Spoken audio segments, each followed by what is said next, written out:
नमस्कार मित्रों, हमारे इस चैनल में आपका स्वागत है। आशा है आप स्वस्थ और फिट होंगे।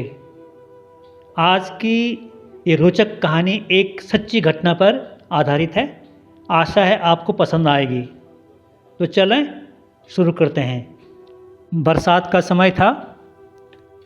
सूरज अपने अंतिम पड़ाव में अपनी लालिमा भरी किरणें बिखेरे था। हल्की बारिश थी।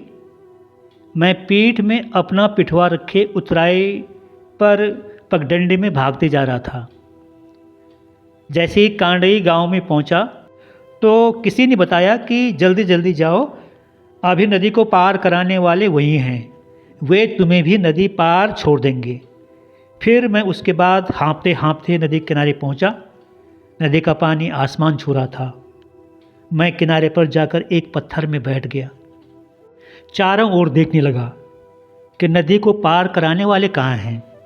कोई भी नहीं दिख रहा है और वे महिलाएं भी नहीं दिख रही हैं जिन्होंने नदी को पार किया। दरअसल इस रैंसू नदी पर पहले लकड़ी का एक पुल था जो कि बाढ़ आने पर बह गया था।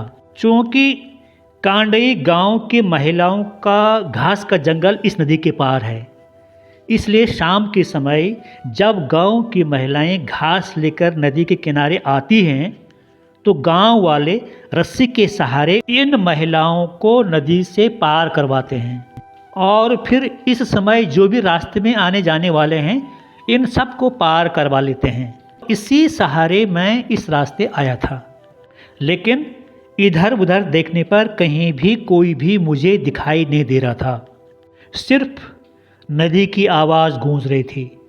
अब क्या करें, धूप छिप गई थी और नदी पार करने के बाद 7-8 किलोमीटर चढ़ाई आगे चलना है।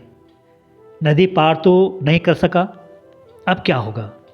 वापस जाना है तो लगभग 5 किलोमीटर वापस चढ़ाई चढ़ने के बाद मुख्य सड़क से होकर फिर लगभग 10 किलोमीटर का चक्कर लगाकर कहीं अपने घर पहुंचूंगा। इस तरह से सोचते सोचते विचार आया कि क्यों न इस नदी के किनारे किनारे चलकर सलना गांव से आगे दुगड्डा के पास भी लोग इसी नदी को इसी तरह से पार करते हैं, तो क्या पता वहां पर कोई पार कराने वाला मिल जाए। एक बार फिर मैंने चारों ओर देखा कि क्या पता कहीं कोई दिखाई दे, लेकिन कोई भी मुझे नहीं दिखाई दिया। फिर मैं उठा और नदी के किनारे किनारे आगे बढ़ने लगा। बरसात का महीना, हल्की हल्की बारिश, चारों ओर कोहरा, जंगल में पक्षियों की आवाज़ और इस नदी की आवाज़ के सिवाय और कोई भी मेरा साथी नहीं था। आगे बढ़ते हुए एक पतली नहर दिखाई दी जो घास और सूखी पत्तियों से ढकी, लेकिन कुछ निशान दिख रहा था। उसी के सहारे मैं आगे बढ़ता गया। अचानक उस नहर के पानी में एक हरा सांप दिखाई दिया। मैं रुका और सांप के हटने के बाद फिर मैं आगे बढ़ने लगा। फिर मन में सांपों की डर की बात आने लगी। बात भी सही थी। जंगल का रास्ता था और बरसात का समय था। घना जंगल था। तेज़ कदमों से मैं आगे बढ़ रहा था। पसीने से शरीर तर हो गया था। लगभग 4 किलोमीटर चलने के बाद ये नहर समाप्त हो गई थी। ये नहर यहीं से निकली थी। इससे आगे चलने के लिए कोई रास्ता नहीं था। घना जंगल था। सिर्फ यही था कि आगे चलना है, इस दिशा में चलना है। लगभग 1 किलोमीटर चलने के बाद ऊपर सलना गांव दिखाई दिया। इसी सलना गांव से 2 किलोमीटर नीचे जंगल के रास्ते से होकर लगभग सलना गांव से 2-3 किलोमीटर आगे दुगड्डा नामक स्थान पर मुझे जाना था, क्योंकि दुगड्डा में भी नदी पार करके जाने का एक आम रास्ता था। ये घटना 1975 की है और उस समय भूतों की बात पर पूरा विश्वास था कि भूत होते हैं और दिखाई देते हैं वो। और इस नदी के किनारे किनारे एक भूत रात्रि के समय सफ़ेद कपड़े पहनकर एक पाँव में चलता है और लास्ट पड़ाव उसका रैंसू तक है। इसलिए रात्रि के समय कोई भी इस रास्ते नहीं चलता था। लेकिन आज अंधेरा होने के बाद भी मैं इस रास्ते से चल रहा था। बस होई सोई जो राम रचि राखा। तेज़ कदमों से मैं आगे बढ़ रहा था और बढ़ते बढ़ते सामने मुझे दुगड्ढा दिखाई देने लगा। अंधेरा हो गया था लेकिन हल्का हल्का दिख रहा था। कुछ ही देर बाद मैं दुगड्ढा पहुंच गया। यहाँ पर भी एकदम सुनसान था, केवल नदी की गूंजती हुई आवाज़। ऐसा आभास हो रहा था कि कुछ देर पहले लोगों ने इस नदी को पार किया है। चारों ओर जब नज़र फेरी तो नदी पार करने के बाद लगभग 200 मीटर की दूरी पर कुछ लोग पहाड़ी पर आगे बढ़ रहे थे। मैंने सीटी बजाई, चिल्लाया, जोर की आवाज़ दी, लेकिन उनको नहीं सुनाई दी। कुछ देर के बाद वे भी दिखना बंद हो गए। अब मेरे पास केवल एक ही विकल्प शेष था कि पोखरी से आने वाली सड़क, जो कि आम सड़क भी है, उससे अपने घर जाना है और उस सड़क में जाने के लिए यहाँ से विपरीत दिशा की ओर लगभग 2 किलोमीटर की चढ़ाई चढ़कर पहुँचना था।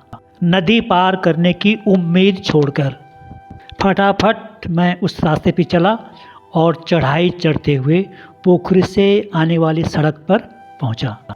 पोखरी से जखमाला तक बनी इस सड़क की चौड़ाई 4 फीट थी और फॉरेस्ट विभाग के द्वारा ये सड़क बनाई गई थी। आम लोग इसी सड़क से आते जाते थे।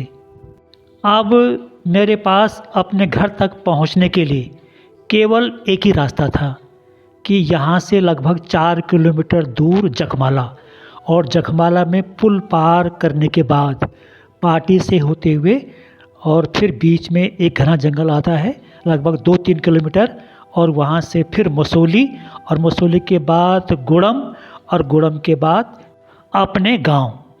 मैं फटाफट तेज़ कदमों से आगे बढ़ रहा था और कहीं कहीं पर दौड़ते हुए भी चल रहा था। बारिश लगी हुई थी, कोहरा छाया हुआ था। मैं छाता ओढ़कर आगे बढ़ते जा रहा था। चूँकि शनिवार का दिन है और रविवार को मुझे वापस आना था। दरअसल मैं अपने गांव से लगभग 20 किलोमीटर दूर राजकीय इंटर कॉलेज नागनाथ में कक्षा 11 में पढ़ रहा था। देवस्थान में पंडित जी के यहाँ मेरा कमरा था। प्रत्येक शनिवार को छुट्टी के बाद अपने गांव आना और इतवार को पूरे सप्ताह भर का राशन पानी पीठ पर रख करके वापस लौटना, ये हमेशा का कार्यक्रम बना हुआ था। उस समय पैदल आना और पैदल जाना था। उस वक्त मोटर रोड के नाम से रुद्रप्रयाग और पोखरी रोड की कटिंग चल रही थी। इसी क्रम में आज शनिवार, सावन का महीना, स्कूल की छुट्टी के बाद शाम को 4 बजे हमेशा की तरह सप्ताह भर का राशन लेने के लिए अपने पिट्ठा को रखकर घर की ओर चल पड़ा। देवस्थान से गुनियाला और गुनियाला के बाद बंगथल गांव, और बंगथल गांव के बाद जब मैं चांदनीखाल में पहुंचा तो किसी ने मुझे सलाह दी कि नीचे रैंसू नदी पर नदी को पार कराने वाले कुछ लोग बैठे हैं। अगर तुम जल्दी जाओ तो वे तुम्हें नदी पार करवा देंगे। वैसे बरसात के समय में इस रास्ते नहीं जाता हूँ, लेकिन इन लोगों की सलाह से ऐसा लग रहा था कि मैं नदी पार हो जाऊँगा और 5-6 किलोमीटर अधिक चलने की बचत हो जाएगी। बस इसी चक्कर में मैं नदी की ओर तेज़ कदमों से आगे बढ़ने लगा। चलो कोई बात नहीं, समय बलवान होता है। आगे बढ़ते हुए मैं जखमाला पुल में पहुंचा। पुल पार करने के बाद मैं पाटे गांव में पहुंचा और पाटे गांव पार करने के बाद 2-3 किलोमीटर घना चीड़ का जंगल बड़ा डरावना था। अपने इष्ट देवताओं का नाम लेकर और हनुमान चालीसा को पढ़ते हुए मैं आगे बढ़ रहा था। रात के समय लगभग 10:30 बज चुका था और मैं इस समय मसोली में था। कुछ देर के बाद मैं गुड़म पहुंचा और गुड़म के बाद फिर अपने गांव की सीमा शुरू हो गई थी। घर में मेरे पिताजी बहुत परेशान थे क्योंकि मुझे घर आना था, लेकिन अभी तक घर नहीं पहुंचा था। बरसात का समय था, चारों ओर नदी नाले बह रहे थे और उनकी आवाज़ इतनी ज़ोर की थी कि सामान्य आदमी की आवाज़ पहुंच नहीं पा रही थी। इस स्थिति में मेरे पिताजी सीटी बजाते थे, इसलिए बार बार वे सीटी बजा करके ये संकेत देते थे कि कहाँ हो, तो फिर जैसे ही मैंने उनकी सीटी की आवाज़ सुनी तो फिर मैंने भी एक सीटी बजाई। वे मुझे लेने के लिए उसके बाद रास्ते तक आए और लगभग 12 बजे रात मैं अपने घर पहुंचा। घर पहुंचते ही बिना रुके सारी बातें जब मैंने कहनी शुरू की तो मेरी माँ ने भावुक होकर मुझे गले से लगाकर रोने लगी और दोनों हाथ जोड़कर उस परमात्मा को धन्यवाद करने लगी।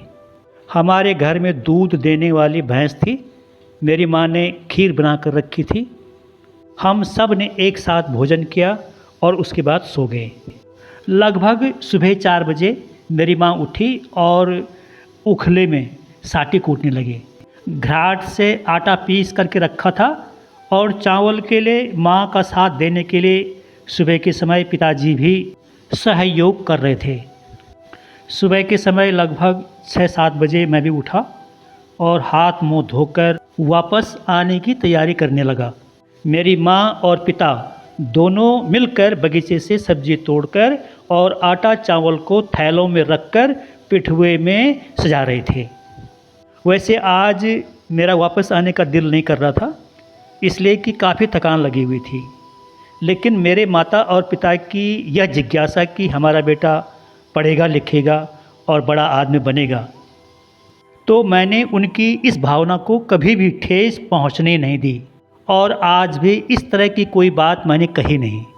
लगभग 10-11 बजे भोजन करने के बाद मेरे पिताजी ने पिठुआ अपने पीठ पर रखा और एक थैला मेरे पास देकर वहाँ से हम चल पड़े। आगे से वे चल रहे थे और पीछे पीछे मैं भी चल रहा था। कालना से होते हुए हम क्वारा पहुँचे और क्वारा से होकर फिर हम ऐला पहुँचे। घने चीड़ के जंगल से होकर हम आगे बढ़ रहे थे। लगभग 5-6 किलोमीटर चलना था। ऐला का जंगल क्रॉस करने के बाद फिर हम उस जगह पे पहुँचे जहाँ पर फॉरेस्ट की ये सड़क समाप्त हो चुकी थी। अब इसके बाद आगे रास्ता दिख नहीं रहा था। एकदम से उतराई थी, चारों ओर घास थी। घास के बीचों बीच एक पगडंडी जैसे रास्ता था। घास को इधर उधर करके फिर उस रास्ते पर चलना पड़ रहा था। इस तरह के रास्तों को बंदरबाटी भी कहते हैं, अर्थात बंदरों का चलने का रास्ता। ढलान बहुत तीव्र था, घुटने जवाब देने लग गए थे। किसी तरह हम आगे बढ़े और रैंसू महादेव में जाकर मत्था टेका और उसके बाद लगभग 100 मीटर की दूरी पार करके रैंसू नदी के किनारे पहुँचे। पिताजी नदी में गए। लगभग कमर से ऊपर तक पानी था। पिट्ठा पीठ में रख करके नदी पार किया उन्होंने और उस पिट्ठे को नदी के पार रखा और उसके बाद मुझे लेने के लिए वापस आए और मेरा हाथ पकड़कर मुझे नदी के पार ले गए। रैंसू नदी का ये स्थान वही है जहाँ पर कल मैं नदी पार करने के लिए आया था और मुझे वापस लौटना पड़ा था। पिताजी ने पिट्ठे को मेरे पीठ पर सजा कर रखा और कहा कि अब तुम जाओ, मैं वापस जाता हूँ। पिताजी वापस चले गए थे और मैं पिट्ठे को पीठ पर रख कर के अपने रास्ते पे आगे बढ़ रहा था। सीधी खड़ी चढ़ाई का रास्ता, कांडई गांव, फिर किमोठा गांव से होकर मैं बंगथल गांव में पहुंचा। बंगथल में एक चाय की दुकान थी, वहां पर चाय पी और फिर उसके बाद गुनियाला गांव से होकर पोखरी विनायक धार और फिर शाम के समय लगभग 4 बजे मैं देवस्थान पहुंच गया था। तो ये कार्यक्रम 4 वर्षों तक चलता रहा, कक्षा 9 से लेकर कक्षा 12 तक। और इतना ही नहीं, पढ़ाई के साथ साथ भोजन पकाने के लिए जंगल जाकर लकड़ी इकट्ठा करने की अलग चिंता रहती थी, क्योंकि उस समय भोजन पकाने के लिए या तो लकड़ी का प्रयोग करते थे अथवा मिट्टी तेल का प्रयोग करते थे स्टोव के द्वारा। लेकिन उस समय पैसों की कमी थी, इसलिए खासकर लकड़ी के द्वारा ही भोजन पकाया जाता था। हर दिन एक ही लक्ष्य रहता था, स्कूल से आना, उसके बाद लकड़ी इकट्ठा करना है, चाहे जंगल से हो अथवा कहीं और जगह से। तो इस कहानी से हमें यही शिक्षा मिलती है कि विद्यार्थी जीवन में जो जितना अधिक जटिल जीवन यापन करता है और मेहनत करता है, परमात्मा उसकी निश्चित ही मदद करता है। और इसके साथ साथ अपने माता पिता का आदर और उनकी भावनाओं का सम्मान करना कभी ना भूलें। फिर देखिए आगे सफलता आपके चरणों को चूमेगी। आज की ये घटना है, ये सिर्फ एक कहानी ही नहीं है, बल्कि ज़िंदगी की असली घटना पर आधारित एक कहानी है। तो आज की ये कहानी आपको कैसे लगी, कमेंट में बताएं। धन्यवाद।